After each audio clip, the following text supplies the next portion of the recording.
Hello everyone, welcome back to our channel keep creating. दोस्तों, quantitative analysis series की पिछली videos में हमने footwear, banking, paint, FMCG, pharma और लार्ज कैप केमिकल इंडस्ट्री की सबसे बड़ी और दिग्गज कंपनीज और स्टॉक्स की कंपैरेटिव एनालिसिस की। अगर आपने वो वीडियोस अभी तक चेक नहीं की हैं तो उस प्लेलिस्ट की लिंक अपर राइट कॉर्नर में आई बटन में आ रही है। आज की वीडियो में हम इस सीरीज को कंटिन्यू करते हुए केमिकल और स्पेशलिटी केमिकल सेक्टर के ही मेरे पसंद के कुछ चुनिंदा मार्केट लीडिंग मिड और स्मॉल कैप स्टॉक्स की क्वांटिटेटिव कंपैरिजन करेंगे। मुझे उम्मीद है कि आपको ये सीरीज बहुत पसंद आ रही है और इन सारे सेक्टर्स की एनालिसिस एक एक करके देखने से आपको कई यूजफुल इनपुट्स भी मिलेंगे अपनी लॉन्ग टर्म इन्वेस्टिंग फ्रेमवर्क के लिए। अगर आपके किसी भी सेक्टर या स्टॉक की सजेशन है तो उसे कमेंट्स में मेंशन करें ताकि हम आगे आने वाले वीडियोस में उन सेक्टर्स या स्टॉक्स को धीरे धीरे अपनी एनालिसिस में शामिल कर पाएं। दोस्तों, अगर आपने अब तक चैनल को सब्सक्राइब नहीं किया तो अभी कर लें और बेल आइकन भी प्रेस करें, क्योंकि हम ऐसे ही हर वीक कई सारे इंटरेस्टिंग आइडियाज और टॉपिक्स के डिस्कशन करते रहते हैं जो आपके लिए बहुत यूजफुल हो सकते हैं और ये आपसे मिस नहीं होने चाहिए। So without taking any more of your time, let's get started. दोस्तों, जैसे हम पहले की भी वीडियोस में सेक्टर वाइज एनालिसिस में करते आ रहे हैं डिस्कशन, यहाँ पे भी हमने कई सारे क्वांटिटेटिव पैरामीटर्स को चुना है और उन सारे क्वांटिटेटिव पैरामीटर्स की डिस्कशन में एक एक करके करता जाऊंगा। जैसे ही हम न्यूमेरिकल रिजल्ट्स देखेंगे, नंबर्स को चेक करेंगे सारे स्टॉक्स की, वैसे ही मैं इन क्वांटिटेटिव पैरामीटर्स, क्वांटिटेटिव फैक्टर्स की डिस्कशन करता जाऊंगा कि ये फैक्टर्स और पैरामीटर्स क्यों इंपॉर्टेंट है और इनको इन डिस्कशन में मैंने यहाँ पे क्यों इंक्लूड किया है, वो डिस्कशन हम धीरे धीरे करते जाएंगे। तो सबसे पहले हम ध्यान देते हैं मार्केट कैपिटलाइजेशन पे। मार्केट कैपिटलाइजेशन जितनी बड़ी होती है कंपनी की, उस कंपनी को उतना कॉम्पिटिटिव एज होता है, क्योंकि फाइनेंशियल इंस्टीट्यूशंस भी उस कंपनी का मार्केट कैपिटलाइजेशन बड़े होने का फायदा उठाते हैं और उस कंपनी में चूंकि लिक्विडिटी ज्यादा होती है, नंबर ऑफ स्टॉक्स ज्यादा होते हैं, मार्केट कैपिटलाइजेशन ज्यादा होती है, तो फाइनेंशियल इंस्टीट्यूशन चाहे वो डीआईआई हो, एफआईआई हो, वो सभी उन सभी कंपनीज में ज्यादा इन्वेस्ट कर पाते हैं, म्यूचुअल फंड्स उन स्टॉक्स को ज्यादा खरीद पाते हैं। तो ये तो स्टॉक्स के रेस्पेक्ट से कॉम्पिटेटिव एडवांटेज हो गई। दूसरी कॉम्पिटेटिव एडवांटेज होती है बिजनेस के सेंस में। तो बिजनेस के सेंस में जितनी बड़ी कंपनी होगी उसके मार्केट शेयर ज्यादा होते हैं, मार्केट में ग्रिप ज्यादा होती है, उसको कुछ कॉम्पिटेटिव एडवांटेजेस बिजनेस सेंस में भी होते हैं। इसलिए जिस कंपनी की मार्केट कैपिटलाइजेशन जितनी ज्यादा होगी उसकी रैंक उतनी बेहतर होगी। और चूंकि हम यहाँ पे 5 स्टॉक्स को कंपेयर कर रहे हैं, तो जिस स्टॉक की रैंक 1 आएगी उसको 5 की स्कोर मिलेगी और जिस स्टॉक की रैंक 5 आएगी उसको 1 की स्कोर दी जाएगी। तो उसी के अकॉर्डिंग आप देख सकते हैं इन सभी मिड और स्मॉल कैप कंपनीज में, यहाँ पे आप देख सकते हैं मोस्टली स्मॉल कैप कंपनीज है बट कुछ मिड कैप कंपनीज भी हैं। तो उस हिसाब से आप देख सकते हैं सबसे बड़ी मार्केट कैपिटलाइजेशन आज की डेट में विनाती ऑर्गेनिक्स की है, उसको 1 की रैंक मिलती है और 5 की स्कोर दी जाती है, followed by Navin Fluorine, then alkyl amines, Galaxy surfactants और फाइनली फाइन ऑर्गेनिक्स। तो फाइन ऑर्गेनिक्स इन सारे स्टॉक्स में सबसे लो रैंक पे आती है, 5th रैंक पे आती है और उसको 1 की स्कोर मिलती है। और बाकी सारे कंपनीज और स्टॉक्स की रैंक और स्कोर आप यहाँ पे देख सकते हैं। दूसरी फैक्टर आती है कि किस कंपनी की रेवेन्यू साइज कितनी बड़ी है, सेल्स साइज किस कंपनी की ज्यादा बड़ी है, कौन सी कंपनी कम सेल्स रिकॉर्ड करती है, कौन सी कंपनी ज्यादा रेवेन्यू और सेल्स रिकॉर्ड करती है। तो उस हिसाब से आप देख सकते हैं यहाँ पे फर्स्ट रैंक पे आता है गैलेक्सी सर्फेक्टेंट्स। जब हमने देखा था कि मार्केट कैपिटलाइजेशन के हिसाब से 4th रैंक पे आ रहा था गैलेक्सी सर्फेक्टेंट्स, यहाँ पे लेकिन रेवेन्यू साइज के हिसाब से सबसे बड़ी कंपनी एक्चुअली गैलेक्सी सर्फेक्टेंट्स है, उसको 5 की स्कोर मिलती है। सेकंड रैंक पे टाई है, सेकंड रैंक पे एक्चुअली 3 कंपनीज और 3 स्टॉक्स के बीच में यहाँ पे टाई हो चुकी है। तीनों के नंबर्स बहुत अप्रोक्सीमेटली सेम है, बहुत नजदीक है। विनाती ऑर्गेनिक्स, नवीन फ्लोरिन और फाइन ऑर्गेनिक्स, इन तीनों की जो रेवेन्यू साइज है ऑलमोस्ट 1000 करोड़ के आसपास है। तो तीनों को सेकंड रैंक मिलती है और 4 की स्कोर दी जाती है। और चूंकि हमने फर्स्ट रैंक एक कंपनी को दी, सेकंड रैंक 3 कंपनीज को दी, तो उसके बाद की जो रैंक आएगी वो फाइनल रैंक आएगी और वो है अल्काइल अमीन्स की, और उसकी 5 की रैंक है और 1 की स्कोर दी जाती है उसको। तो हमने रेवेन्यू साइज की तो बात कर ली कि किस कंपनी के रेवेन्यू साइज ज्यादा है और सेल्स की नंबर ज्यादा है। अब हम बात करते हैं कि प्रॉफिट कौन सी कंपनी ज्यादा रिकॉर्ड कर रही है, प्रॉफिट आफ्टर टैक्स की साइज कितनी है किस कंपनी की। तो यहाँ पे फाइनेंशियल ईयर की प्रॉफिट आफ्टर टैक्स पैट की बात हो रही है। तो उस हिसाब से आप देख सकते हैं नवीन फ्लोरिन यहाँ पे सबसे बेहतरीन स्कोर उसको मिलती है, 5 की स्कोर उसको दी जाती है, 400 करोड़ की उसकी profit after tax, financial year की पैट 400 करोड़ की नवीन फ्लोरिन की largest among all these players है। सेकंड रैंक पे यहाँ पे विनाती ऑर्गेनिक्स आती है, फॉलोड बाय अल्काइल अमीन्स। तो यहाँ पे हमने देखा था कि रेवेन्यू साइज सबसे छोटी अल्काइल अमीन्स की थी, लेकिन यहाँ पे प्रॉफिट साइज के हिसाब से alkyl amines actually 3rd rank पे आता है। तो there is an improvement in rank और उस हिसाब से इसको 3 की स्कोर मिलती है, फॉलोड बाय गैलेक्सी सर्फेक्टेंट्स। और फाइनली यहाँ पे सबसे छोटी कंपनी फाइन ऑर्गेनिक्स, यहाँ पे सबसे छोटी कंपनी फिर से आती है। जैसे हमने मार्केट कैपिटलाइजेशन में देखा तो फाइन ऑर्गेनिक्स सबसे छोटी मार्केट कैपिटलाइजेशन वाली कंपनी थी, उसी हिसाब से फाइनेंशियल की प्रॉफिट की भी अगर बात करें तो वहां पे सबसे छोटी कंपनी फाइन ऑर्गेनिक्स आती है, उसको 5 की रैंक मिलती है और 1 की स्कोर दी जाती है। तो अभी तक तो दोस्तों हमने ये बात कर ली कि किस कंपनी की क्या रेवेन्यू साइज है, सेल साइज है और क्या पैट की साइज है, प्रॉफिट की साइज क्या है किस कंपनी की। अब हम बात करते हैं कि रेवेन्यू किस कंपनी ने किस कैगर से, किस कंपाउंडेड एनुअल ग्रोथ रेट से इन सभी कंपनीज ने ओवर द लास्ट 10 ईयर्स, यहाँ पे 10 सालों की कैगर को कैलकुलेट किया गया कि किस कंपनी की कैगर कैसी रही है ओवर द लास्ट 10 ईयर्स। तो आप देख सकते हैं सबसे इंप्रेसिव नंबर्स यहाँ पे रेवेन्यू कैगर की अगर बात करें तो अल्काइल अमीन्स के रहे 15.5% की बहुत ही स्ट्रॉन्ग नंबर रही है अल्काइल अमीन्स की, उसको फर्स्ट रैंक मिलती है और 5 की स्कोर दी जाती है। फॉलोड बाय विनती ऑर्गेनिक्स, इसके भी नंबर्स काफी स्ट्रॉन्ग है, काफी हेल्दी है, 12.3% की रेवेन्यू कैगर रही है over the last 10 years. Followed by Navin fluorine, Galaxy surfactants और फाइनली फाइन ऑर्गेनिक्स की यहाँ पे नंबर आती है, उसकी 5th रैंक और 1 की स्कोर दी जाती है। तो चलो हमने रेवेन्यू ग्रोथ की तो बात कर ली कि किस कंपनी ने अपनी सेल्स और रेवेन्यू को किस हिसाब से किस रेट से बढ़ाया है ओवर द लास्ट 10 इयर्स। अब हम बात करते हैं कि प्रॉफिट की कैगर क्या रही है, क्योंकि रेवेन्यू साइज और सेल्स साइज का बढ़ना तो इंपॉर्टेंट है ही, लेकिन उससे भी ज्यादा इंपॉर्टेंट मैं मानता हूं कि प्रॉफिट साइज का बढ़ना है, क्योंकि अल्टीमेटली जब कंपनी अपनी प्रॉफिट्स को ग्रो करती है, अर्निंग्स को ग्रो करती है, जो प्रॉफिट्स को अर्निंग्स कहा जाता है, तो जब अर्निंग्स बढ़ती है तो अर्निंग्स पर शेयर बढ़ते हैं, और जब अर्निंग्स पर शेयर बढ़ती है तो उस हिसाब से उसकी स्टॉक प्राइस बढ़ती है। तो अल्टीमेटली ये सारी चीजें रिलेटेड होती हैं। तो अल्टीमेटली अगर प्रॉफिट की कैगर हेल्दी बनी रहती है, स्ट्रांग बनी रहती है, तो उस कंपनी के स्टॉक प्राइस में भी अप्रिसिएशन अच्छी सस्टेन्ड मैनर में बनी रहती है। तो प्रॉफिट कैगर की अगर बात करें तो यहाँ पे भी अल्काइल अमीन्स ने बहुत अच्छा आउट परफॉर्म किया बाकी सारी कंपनीज को। आप देख सकते हैं 35.4% की एक्सेप्शनली गुड नंबर है अल्काइल अमीन्स की over the last 10 years. Profit CAGR बहुत एक्सेप्शनली अच्छी रही है, उसको फर्स्ट रैंक मिलती है और 5 की स्कोर दी जाती है। सेकंड रैंक पे आता है फाइन ऑर्गेनिक्स, जिसके की 23.1% की बहुत सॉलिड नंबर है प्रॉफिट कैगर की ओवर द लास्ट 10 इयर्स, उसकी सेकंड रैंक आती है। फॉलोड बाय विनती ऑर्गेनिक्स, उसके भी नंबर्स 20.4% की profit CAGR over the last 10 years, बहुत स्ट्रॉन्ग है, बहुत अच्छे हैं। Followed by Navin fluorine 18.8%, almost 19% की इसकी भी 10 ईयर की प्रॉफिट कैगर है, बहुत अच्छे सॉलिड नंबर से, हेल्दी नंबर से प्रॉफिट की, उसकी 4th रैंक आती है और 2 की स्कोर दी जाती है। और फाइनली गैलेक्सी सर्फेक्टेंट्स के जो नंबर्स है वो थोड़े डिसेंट हैं, बहुत कोई अच्छे इंप्रेसिव नंबर्स नहीं है, 11.5% की डिसेंट सी नंबर है, हेल्दी है बट बहुत ज्यादा कोई इंप्रेसिव नहीं है। उसकी 5th रैंक आती है और उसको 1 की स्कोर दी जाती है प्रॉफिट कैगर की नंबर्स को अगर हम चेक करें तो। उसके बाद हम बात करते हैं कि ईपीएस कैगर, अर्निंग्स पर शेयर। यहां तक हम अभी तक जो बात कर रहे थे अब वो बिजनेसेस की बात कर रहे थे कि उनकी बिजनेसेस की प्रॉफिट नंबर्स और रेवेन्यू नंबर्स कैसे रही हैं। अब हम स्टॉक के कुछ पैरामीटर्स को देखते हैं। तो अर्निंग्स पर शेयर जो होता है वो स्टॉक से रिलेटेड होता है। तो स्टॉक की अगर अर्निंग्स पर शेयर की अगर बात करें तो वहां पे सबसे अच्छे नंबर्स यहाँ पे भी हम अल्काइल अमीन्स के देख रहे हैं, 32.9%, 33% की ईपीएस कैगर रही है, exceptionally good over the last 10 years. उसको फिर से फर्स्ट रैंक मिलती है और 5 की स्कोर दी जाती है। फॉलोड बाय फाइन ऑर्गेनिक्स, उसके भी बहुत अच्छे नंबर्स है, बहुत एक्सेप्शनली गुड नंबर्स है, 27.5% के, उसकी सेकंड रैंक और 4 की स्कोर मिलती है। Followed by Galaxy surfactants, again exceptionally good numbers, very good numbers. Then Vinati organics 4th rank पे 2 की स्कोर दी जाती है। और फाइनली नवीन फ्लोरिन का नंबर आता है 17.6% की, उसकी भी काफी हेल्दी, काफी अच्छी नंबर्स हैं, बट अगर रिलेटिव कंपैरिजन करें, रिलेटिव क्वांटिफिकेशन करें तो वहां पर नवीन फ्लोरिन लास्ट रैंक पे आता है, उसको 1 की स्कोर दी जाती है।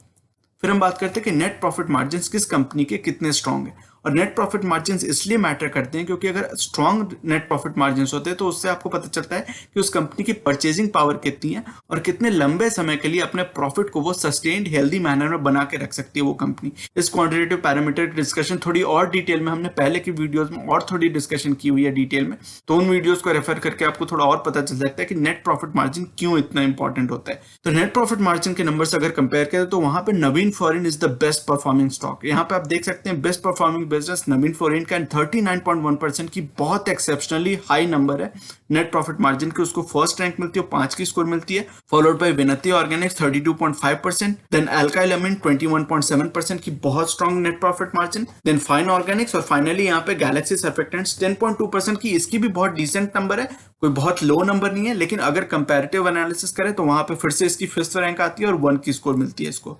फाइनेंशियल रेशियोज क्यों इंपॉर्टेंट होते हैं? फाइनेंशियल रेशियोज की अगर बात करें तो वहां पे इसलिए आपको ये इंपॉर्टेंट होता है ये देखना, क्योंकि अगर कंपनीज अपनी प्रॉफिट्स को, अर्नड प्रॉफिट्स को री इन्वेस्ट करती है अपने बिजनेस को ग्रो करने के लिए, तो एक वर्चुअस साइकिल बन जाता है अगर उसकी रिटर्न रेशियोज अच्छी होती हैं तो। अगर आरओई यानी कि रिटर्न ऑन इक्विटी और आरओसी यानी कि रिटर्न ऑन कैपिटल एम्प्लॉयड अगर अच्छी होती है किसी बिजनेस की, किसी कंपनी की, तो जो कंपनी प्रॉफिट्स कमाती है उसको री इन्वेस्ट करके अपनी प्रॉफिट्स को ग्रो करके, अपने बिजनेस को ग्रो करके वो और भी प्रॉफिट्स कमा सकती है और उस बढ़े हुए प्रॉफिट्स को फिर से री इन्वेस्ट करके और ज्यादा प्रॉफिट्स कमा सकती है। तो आप समझ सकते हैं कि ये एक कंपाउंडिंग मशीन हो जाती है, एक वर्चुअस साइकिल में वो बिजनेस और वो स्टॉक पड़ जाता है और उसके बेनिफिट्स उसको लॉन्ग टर्म में दिखते रहते हैं in a sustain manner over a long period of time. इसलिए आरओसी को देखना बहुत जरूरी है। जैसे हमने पिछली वीडियो में भी जब हमने लार्ज और मिड कैप स्टॉक्स की बात की थी केमिकल सेक्टर के, तो उसमें हमने डिस्कशन की थी कि केमिकल सेक्टर भी एक बहुत ही कैपिटल इंटेंसिव इंडस्ट्री होती है। इसमें फैक्ट्री सेट करने पड़ते हैं, इन्वेंट्री अपनी मेंटेन करनी पड़ती है, प्रोसेसेस, R&D वगैरह का खर्च होता है, तो बहुत सारे खर्च होते हैं जिसके कारण ये कैपिटल इंटेंसिव इंडस्ट्री हो जाती है। और कैपिटल इंटेंसिव इंडस्ट्री में हमेशा ROCE को चेक करना इंपॉर्टेंट होता है, इसलिए हम यहाँ पे ROCE को थोड़ा ज्यादा प्रायोरिटी देंगे। तो ROCE के नंबर्स को अगर चेक करें तो यहाँ पे भी अल्काइल अमीन्स के नंबर्स काफी स्ट्रॉन्ग है, 31.2% की बहुत अच्छी, बहुत स्ट्रॉन्ग ROCE है। फिर ऑलमोस्ट सेम नंबर्स, लेकिन ROE के नंबर्स चूंकि थोड़े कम है विनती ऑर्गेनिक्स के, तो उसको सेकंड रैंक मिलती है। लेकिन फिर भी अगर बात करें तो ROCE के नंबर्स बहुत कंपेरेबल हैं विनती ऑर्गेनिक्स और अल्काइल अमीन्स की। लेकिन फिर भी चूंकि ROE के नंबर्स थोड़े कम है विनती ऑर्गेनिक्स को, तो उसको सेकंड रैंक मिलती है, 4 की स्कोर दी जाती है। और उसी तरह के नंबर्स फाइन ऑर्गेनिक्स के में, तो एक्चुअली हमने यहाँ पे टाई किया है। सेकंड रैंक पे दो कंपनीज हैं, विनती ऑर्गेनिक्स और फाइन ऑर्गेनिक्स, तो ये दोनों कंपनीज सेकंड रैंक पे हैं। फिर इसके बाद चूंकि हमने दो कंपनीज को सेकंड रैंक दिए, तो अगला जो रैंक आएगा वो फोर्थ रैंक आएगा, और वो मिलता है गैलेक्सी सर्फेक्टेंट्स को, फोर्थ रैंक और 2 की स्कोर दी जाती है। और फाइनली फिफ्थ रैंक पे यहाँ पे नवीन फ्लोरिन आता है, 14.5% की उसकी ROCE है, जो कि डिसेंट है लेकिन बहुत इंप्रेसिव नहीं है, ठीक ठाक से नंबर्स हैं, तो उसको फिफ्थ रैंक और 1 की स्कोर दी जाती है। अब हम बात करते हैं कि किस कंपनी की डेट टू इक्विटी रेशियो कितनी है। डेट टू इक्विटी जब कम होती है तो कंपनी कम लेवरेज होती है, उसकी इंटरेस्ट आउटफ्लो कम होती है, तो उसको अपने प्रॉफिट्स में से कम इंटरेस्ट आउटफ्लो पे करना पड़ता है, और उसकी कंपनी की प्रॉफिट्स थोड़ी सस्टेन्ड हेल्दी मैनर में बढ़ती रहती हैं। और प्लस हम जिस टाइम से अभी गुजर रहे हैं, तो वहां पे जितनी कम लेवरेज होगी कंपनीज के ऊपर, उतनी अच्छी पोजीशन उसकी होगी, फाइनेंशियल हेल्थ उतनी अच्छी तरीके से बढ़ती रहेगी। तो यहाँ पे आप देख सकते हैं दो कंपनीज की debt to equity ratio absolutely zero है, वो है विनती ऑर्गेनिक्स और नवीन फ्लोरिन। उनको फर्स्ट रैंक मिलती है और 5 की स्कोर दी जाती है। बाकी कंपनी जो 3 कंपनीज है उनकी भी डेट टू इक्विटी रेशियो बहुत कोई हाई नहीं है, 0.2 की मैनेजेबल, काफी manageable debt to equity ratio है, बहुत ज्यादा लेवरेज्ड कंपनीज नहीं है, इसलिए उनको सेकंड रैंक मिलती है। यहाँ पे फिफ्थ रैंक उन तीनों कंपनीज को नहीं मिलती है, क्योंकि उनकी जो नंबर्स हैं डेट टू इक्विटी की बहुत हाई नहीं है। तो चूंकि उनकी लेवरेज पोजीशन काफी मैनेज्ड है, डेट टू इक्विटी रेशियो काफी मैनेज्ड है, इसलिए उन सभी को सेकंड रैंक मिलती है और 4 की स्कोर दी जाती है, अल्काइल अमीन्स, गैलेक्सी सर्फेक्टेंट्स और फाइन ऑर्गेनिक्स को। अब हम बात करते हैं प्रोमोटर प्लस इंस्टीट्यूशनल होल्डिंग की। ये नंबर जितने ज्यादा होंगे उतना अच्छा होगा। ऐसा क्यों है, इसकी हमने पहले की भी वीडियोस में बहुत सारी डिस्कशन की हुई है, उन वीडियोस को देख के आप समझ सकते हैं। बट बेसिकली मैं शॉर्ट में आपको बता देता हूँ कि प्रोमोटर होल्डिंग जितनी ज्यादा होगी तो skin in the game promoters की ज्यादा होती है, उनकी motivation to keep the company growing and profiting more and more in the future, उनकी मोटिवेशन ज्यादा होती है। और जब भी वो डिविडेंड्स पे करते हैं या कैपिटल अप्रिसिएशन होती है स्टॉक में, तो उनके सबसे ज्यादा फायदे उनको खुद को मिलते हैं, इसलिए उनकी मोटिवेशन हाई रहती है। दूसरी इंस्टीट्यूशनल होल्डिंग इसलिए इंपॉर्टेंट है क्योंकि इंस्टीट्यूशंस तभी इन्वेस्ट करते हैं किसी कंपनी में जब वो अच्छा बैकग्राउंड चेक कर लेते हैं और उनको कन्विक्शन रहती है कि उस कंपनी में कॉर्पोरेट गवर्नेंस अच्छी है, और साथ ही साथ स्कैम्स और फ्रॉड के चांसेस काफी कम हो जाते हैं, क्योंकि बड़े बड़े इंस्टीट्यूशंस, बड़े इन्वेस्टर्स उन कंपनीज में इन्वेस्टेड होते हैं, तो they make sure that the corporate governance of the companies is up to a certain satisfactory level. Business and operations काफी फोकस्ड और स्ट्रीमलाइन मैनर में बढ़ती रहती हैं। तो उसी हिसाब से मुझे लगता है कि प्रोमोटर प्लस इंस्टीट्यूशनल होल्डिंग, ये दोनों चीजें इंपॉर्टेंट है, दोनों चीजें फैक्टर इन करती हैं। उस हिसाब से अगर नंबर्स को आप चेक करें तो सबसे हाई नंबर्स यहाँ पे 95.5% की बहुत एक्सेप्शनली हाई नंबर यहाँ पे फाइन ऑर्गेनिक्स में हमें दिख रही है, उसको फर्स्ट रैंक मिलती है, 5 की स्कोर दी जाती है। फॉलोड बाय गैलेक्सी सर्फेक्टेंट्स 87.4% की बहुत स्ट्रॉन्ग नंबर है, then Vinati Organics, alkyl amines और फाइनली यहाँ पे नवीन फ्लोरिन की नंबर आती है 71.9%। तो आप देख सकते हैं मेरा थंब रूल ये रहता है कि 80% से ज्यादा अगर ये नंबर होता है तो मुझे ज्यादा पसंद आता है, 90% से ऊपर हो तो बहुत ही एक्सेप्शनली गुड है। तो यहाँ पे सभी कंपनीज के नंबर्स ठीक ठाक सही है, एक नवीन फ्लोरिन के नंबर्स थोड़े कम है, अल्काइल अमीन्स के नंबर्स रीजनेबली गुड है, लेकिन बाकी सभी कंपनीज में आप देख लें तो प्रोमोटर प्लस इंस्टीट्यूशनल होल्डिंग काफी अच्छी है। तो इन सभी में मुझे लगता है कि कॉर्पोरेट गवर्नेंस के इश्यूज के बारे में आपको ज्यादा चिंता करने की जरूरत नहीं है। As far as promoter plus institutional holding goes, all these companies are reasonably good. फिर हम बात करते हैं कि वैल्यूएशन किस कंपनी की कितनी अच्छी है। वैल्यूएशन जितनी कम होगी, यानी कि करंट पी रेशियो जितना कम होगा उतना अच्छा, क्योंकि कंपनी अंडर वैल्यूड होगी। लेकिन इसमें एक चीज आपको ध्यान रखनी है, जो हमने एक वीडियो में बात भी की थी, market timing for good stocks versus bad stocks, उसमें हमने बात की थी कि ईपीएस की कंपाउंडिंग एक्चुअली सबसे बड़ी फैक्टर होती है लॉन्ग टर्म कैपिटल अप्रिसिएशन की इन ए सर्टेन स्टॉक।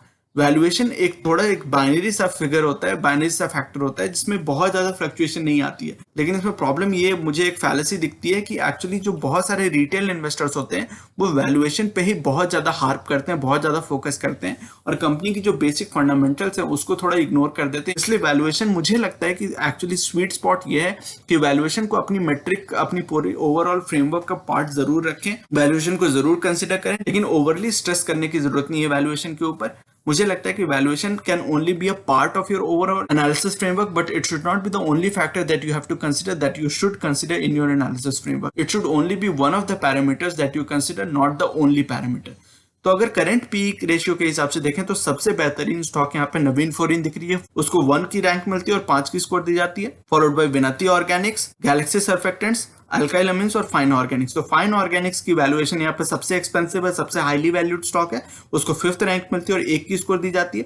तो थोड़ी उसको पेनल्टी मिली है because of the high valuation, और इसलिए मुझे लगता है कि ये जो एक होलिस्टिक फ्रेमवर्क हमने डेवलप किया है जिसमें वैल्यूएशन भी एक पैरामीटर है, और जब भी वैल्यूएशन हाई रहती है किसी स्टॉक की तो उसको पीनलाइज करते हैं, उसको कम रैंक देते हैं और कम स्कोर मिलती है उसको। लेकिन साथ ही साथ अगर वो वैल्यूएशन के डिसएडवांटेज को वो बाकी सारे फंडामेंटल पैरामीटर से, रिटर्न रेशियो से, फाइनेंशियल हेल्थ और बाकी सारे परफॉर्मेंस से अगर वो मेकअप कर देता तो अल्टीमेटली उस कंपनी की, उस स्टॉक की एग्रीगेट स्कोर फिर भी बेटर आएगी और फिर भी उसकी रैंक, ओवरऑल रैंक अच्छी होगी। तो ये मुझे लगता है कि इस हिसाब से ये जो ओवरऑल एनालिसिस फ्रेमवर्क है दैट स्टिल वर्क्स।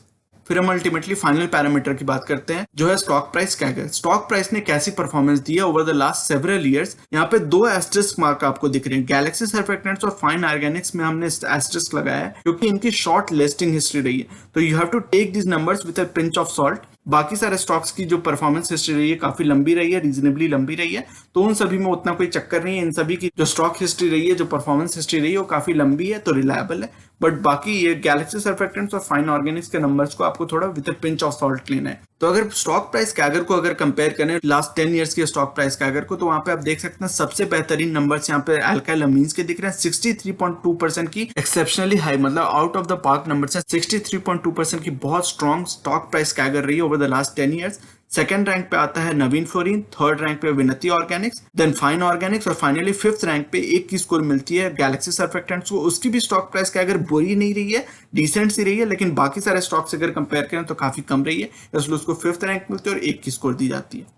तो फाइनली अगर ओवरऑल समरी में बात करें दोस्तों, तो यहाँ पे एक सरप्राइजिंग मुझे दिख रहा है, कुछ सरप्राइजिंग फैक्ट्स हैं। पहली जो रैंक आ रही है वो विनती ऑर्गेनिक्स की आ रही है। हमने देखा कि कई सारे फैक्टर्स में, कई सारे एट्रीब्यूट्स में विनती ऑर्गेनिक्स बीच में था, कहीं कहीं पे ऊपर भी था। जैसे हमने स्टॉक प्राइस की बात की तो उन सभी में ये ऊपर था। इसलिए आप देख रहे हैं कि ओवरऑल सारे फैक्टर्स को मिला के सबसे अच्छा स्कोर यहाँ पे विनती ऑर्गेनिक्स कर रहा है, followed by Navin Fluorine, then alkyl amines, fine organics और फाइनली गैलेक्सी सर्फेक्टेंट्स के नंबर आ रहे हैं। तो ओवरऑल समरी में आप देख सकते हैं कि इन सभी कंपनी ने काफी अच्छा परफॉर्म किया है, सभी की ओवरऑल एग्रीगेट स्कोर अच्छी है। लेकिन फिर भी आप अगर क्वांटिटेटिव कंपैरिजन करें इन सभी मिड और स्मॉल कैप स्टॉक्स में केमिकल सेक्टर के, तो उसमें विनती Organics is out scorer, out performer, और साथ ही साथ नवीन फ्लोरिन, अल्काइल अमीन्स और फाइन ऑर्गेनिक्स भी काफी अच्छा परफॉर्म कर रहे हैं, उनकी भी स्कोर्स काफी अच्छी हैं। तो ये तो हमने क्वांटिटेटिव कंपैरिजन कर ली इन सभी स्टॉक्स की, लेकिन क्वालिटेटिव एस्पेक्ट्स भी आपको कंसीडर करने चाहिए while investing in the stocks. तो क्वालिटेटिव एस्पेक्ट्स की डिस्कशन में फंडामेंटल एनालिसिस जब इन सभी स्टॉक्स की करूंगा, इन सभी सेक्टर्स के स्ट्रॉन्ग प्लेयर्स की जब हम फंडामेंटल एनालिसिस करेंगे, तो उसमें हम इन सभी स्टॉक्स की स्ट्रेंथ्स, वीकनेसेस, अपॉर्चुनिटीज और चैलेंजेस की बात करेंगे, ओवरऑल इंडस्ट्री को एनालाइज करने की कोशिश करेंगे और फ्यूचर प्रॉस्पेक्ट्स और ग्रोथ पोटेंशियल की बात करेंगे। तो उन सभी चीजों की डिस्कशन हम फंडामेंटल एनालिसिस में करेंगे, लेकिन मैं उम्मीद करता हूँ कि ये क्वांटिटेटिव कंपैरिजन आपको पसंद आई होगी और ये सारी डिस्कशन, ये सारी कंपैरेटिव एनालिसिस आपके लिए यूजफुल इनपुट्स की तरह काम करेंगे in your long term investing framework. तो दोस्तों ये था आज का वीडियो। ये सेइंग जो कि है नॉलेज इज पावर सुप्रीम, ये इस चैनल का मिशन है जो कि है आप तक सही नॉलेज पहुंचाना। आगे आने वाली वीडियोस में हम mutual fund, investing, asset allocation और डायरेक्ट स्टॉक से रिलेटेड कई सारी एनालिसिस करेंगे और बहुत सारे इंटरेस्टिंग टॉपिक्स को डिस्कस करेंगे। So you should definitely subscribe to the channel and remain posted for further updates. अगर आज की वीडियो कंटेंट आपको पसंद आया है तो वीडियो करें लाइक।